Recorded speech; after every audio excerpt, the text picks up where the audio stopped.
Iginiit ni Pangulong Noynoy Aquino na hindi siya kapituko sa pwesto. Ang kanyang desisyon kaugnay sa term extension, ibabase niya sa boses ng taong bayan na kanya itinuturing ng mga boss.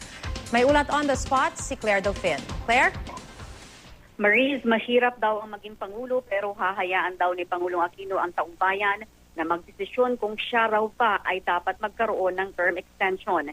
Sa pahayag ni Pangulong Aquino sa isang media interview sa Bombo Radio, sinabi niyang sa isyong pagpapalawig ng kanyang termino, makikinig siya sa boses ng kanyang mga boss, ang taong bayan.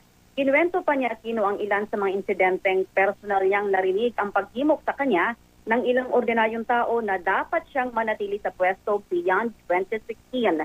Sa parehong panayam, sinabi rin ni Aquino na pinag-iisipan niya ang charter change. Hindi para sa layuning mapalawig ang kanyang termino, kundi para raw malagyan ng hangganan ang pinapakitang kapangyarihan ng Korte Suprema na ayon sa kanya ay nagmamalabis na. Nitong Hulyo lang ay dineklarang unconstitutional ng Korte Suprema ang bahagi ng Disbursement Acceleration Program o DAP. Ang issue ng DAP ay isa sa mga itinuturong ground for impeachment sa inihaying impeachment complaint laban sa kanya sa Kamara na ayon kay Pangulo ay pinapersonal lang siya ng mga militanteng grupong nasa likod ng hakbang na ito.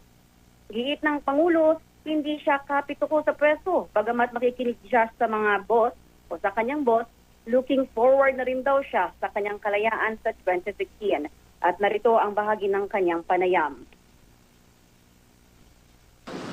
Ako ba nag-aambisyon na pahabain? Sinabi ko naman una akong taumpo na yung basamista.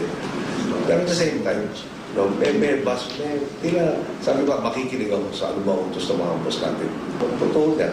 Sa ngayon, talagang kukonsulta tayo sa iba't ibang sektor. At talagang nga natin, yung judicial branch mo dapat yata i-review, lagyan ng hangganan. Sa Malacanang Palace, yan muna ang pinakahuling balita, Maris. Maraming salamat, Claire Delfin.